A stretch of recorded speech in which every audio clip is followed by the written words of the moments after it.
जय श्री राधे कृष्ण। आइए आज आप सब सुनेंगे बुधवार प्रदोष व्रत की कथा। जब भी बुधवार के दिन प्रदोष का व्रत पड़ता है तो इसे बुधवार प्रदोष व्रत या बुध प्रदोष व्रत के नाम से जाना जाता है।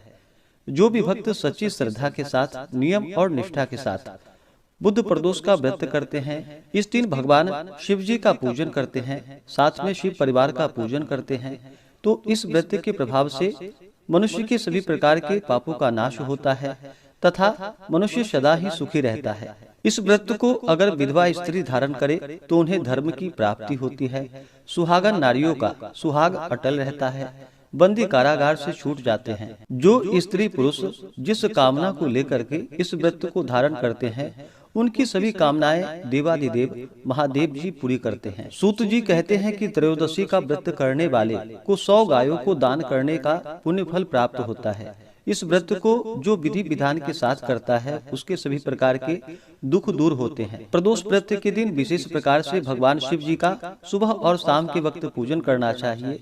खास करके शाम के समय में जो प्रदोष काल का समय होता है, उस समय में भगवान शिव जी जो कि प्रसन्न मुद्रा में होते हैं। प्रदोष काल का समय जो कि सूर्यास्त से 1 घंटे पहले और 1 घंटे बाद तक के बीच का जो समय होता है, यह समय प्रदोष काल का होता है। इस दौरान विशेष करके भगवान शिव जी का पूरे विधि विधान के साथ पूजन करना चाहिए, कथा श्रवण करनी चाहिए, शिव चालीसा आदि का पाठ करना चाहिए, भगवान शिव जी के स्तोत्र आदि का पाठ या श्रवण करनी चाहिए। इससे भगवान शिव जी अपने भक्तों के सभी प्रकार के दुखों को दूर करते हैं। बुधवार त्रयोदशी व्रत को धारण करने से सभी कामनाएं सिद्ध होती है। इस दिन भगवान शिव जी के साथ साथ भगवान गणेश जी का भी आशीर्वाद प्राप्त होता है। तो आइए पहले भगवान भोलेनाथ का ध्यान करते हैं, इसके बाद फिर कथा को श्रवण करेंगे। ओम ध्यायेत नित्यं महेशं रजतगिरिनिभं चारुचंद्रावतंसं रत्नाकल्पोज्ज्वलांगं परशुमृगवराभीतिहस्तं प्रसन्नं पद्मासीनं समन्तात् अस्तुतममर्ग्नैर्व्याघ्रकीर्तिं वसानं विश्वाद्यं विश्वबीजं निखिलभयहरं पंचवक्त्रं त्रिनेत्रम्।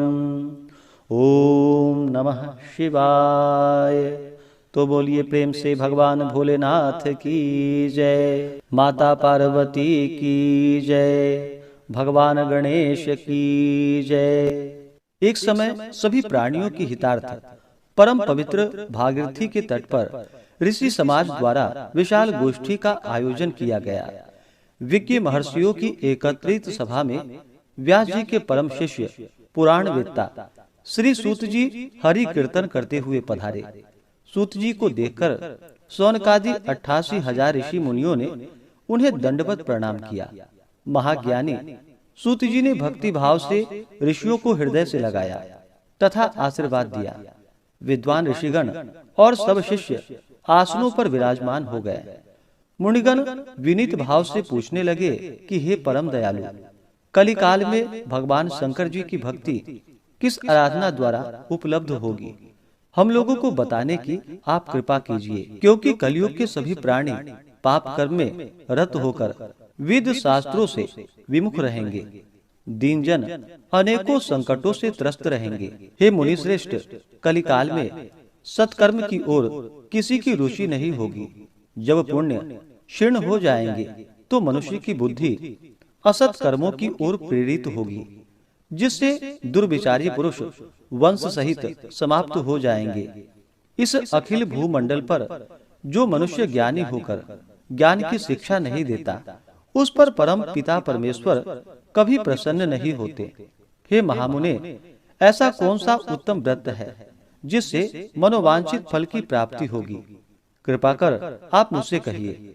ऐसा सुनकर दयालु हृदय श्री सूत जी कहने लगे कि हे श्रेष्ठ मुनियों तथा सौनक जी, आप धन्यवाद के पात्र हैं। आपके विचार सराहनीय हैं एवं प्रशंसनीय हैं। आप वैष्णवों में अग्रगण्य हैं, क्योंकि आपके हृदय में सदा परहित की भावना रहती है। इसलिए हे शौनकादि ऋषियों, आप सुनो।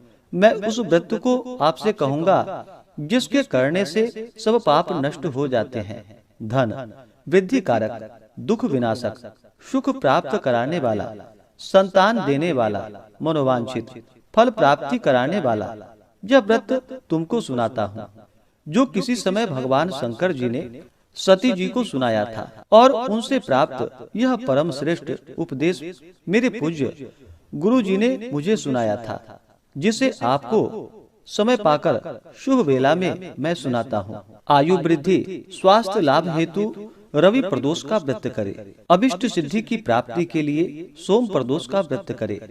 रोगों से मुक्ति और स्वास्थ्य लाभ हेतु मंगल प्रदोष का व्रत करे। सभी कामना की सिद्धि के लिए बुध प्रदोष का व्रत करे। शत्रुओं पर विजय की प्राप्ति के लिए तथा शत्रुओं के विनाश के लिए गुरुवार बृहस्पति प्रदोष का व्रत करे। सौभाग्य, स्त्री की समृद्धि के लिए शुक्र प्रदोष का व्रत करे। पुत्र प्राप्ति हेतु शनि प्रदोष का व्रत करे। प्रदोष व्रत के दिन प्रातः काल स्नान कर निराहार रहकर शिव जी का ध्यान करे।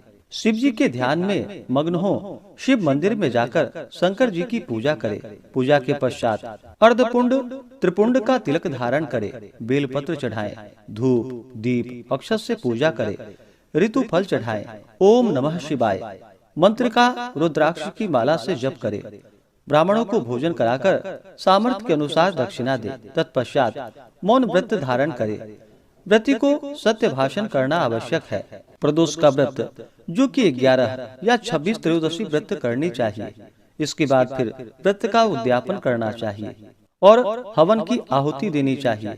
इससे अभिष्ट फल की प्राप्ति होती है। व्रती पृथ्वी पर शयन करे, इससे सर्व कामना सिद्ध होती है। और यह व्रत श्रावण मास में हो तो इसका विशेष महत्व होता है। यह सर्व सुख धन आरोग्यता देने वाला है। यह व्रत इन सब मनोरथों को पूर्ण करता है। हे ऋषिवरों, यह प्रदोष व्रत मैंने जो आपको बतलाया, किसी समय शंकर जी ने सती जी को और वेद व्यास मुनि ने मुझको सुनाया था। शौनकादि ऋषि बोले कि हे पूज्यवर महामते, आपने यह व्रत परम गोपनीय मंगलप्रद कष्ट निवारक बतलाया है। इस प्रकार आप हमें प्रदोष व्रत की कथा को सुनाइए। सूत जी बोले, ऋषियों, अब मैं आपको बुध त्रयोदशी प्रदोष व्रत की कथा सुनाता हूँ। आप ध्यान पूर्वक सुनिए। प्राचीन काल की कथा है। एक पुरुष का नया नया विवाह हुआ था। वह गौने के बाद दूसरी बार पत्नी को लिवाने अपनी ससुराल पहुंचा।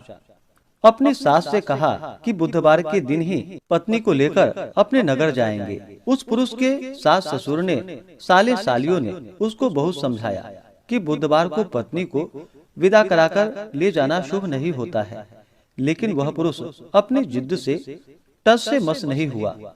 विवश होकर सास ससुर ने अपने जामाता और पुत्री को भारी मन से विदा कर दिया।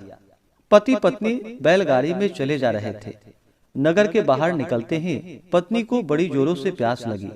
पति लोटा लेकर पत्नी के लिए पानी लेने के लिए गया। पानी लेकर जब लौटा तो उसके क्रोध और आश्चर्य की सीमा न रही, क्योंकि उसकी पत्नी किसी अन्य पुरुष के लाए लोटे में पानी पीकर हंस हंस कर बातें कर रही थी। क्रोध में आग बबूला होकर वह उस आदमी से झगड़ा करने लगा। मगर यह देखकर उसके आश्चर्य की सीमा न रही कि उस पुरुष की शक्ल उस आदमी से हूबहू मिलती है। हम शक्ल आदमियों को झगड़ते हुए जब काफी देर हो गई तो वहां आने जाने वालों की भीड़ एकत्रित हो गई। सिपाही भी वहां पर आए। सिपाही ने स्त्री से पूछा कि इन दोनों में से कौन सा आदमी तेरा पति है। तो वह बेचारी असमंजस में पड़ गई, क्योंकि दोनों की शक्ल एक दूसरे से बिल्कुल ही मिलती थी। बीच राह में अपनी पत्नी को इस तरह देखकर उस पुरुष की आंखें भर आई। वह भगवान शंकर जी से प्रार्थना करने लगा कि हे भगवान, आप मेरी और मेरी पत्नी की रक्षा कीजिए। मुझसे बड़ी भूल हो गई जो मैं बुधवार को पत्नी को विदा करा कर लाया। भविष्य में ऐसा कदापि अपराध नहीं करूंगा। उसकी वह प्रार्थना जैसे ही पूरी हुई कि दूसरा पुरुष अंतर ध्यान हो गया और वह पुरुष सकुशल अपनी पत्नी के साथ अपने ससुराल पहुंच गया। उस दिन के बाद पति पत्नी नियम पूर्वक बुधवार प्रदोष का व्रत करने लगे। तो बोलिए प्रेम से भगवान भोलेनाथ की जय।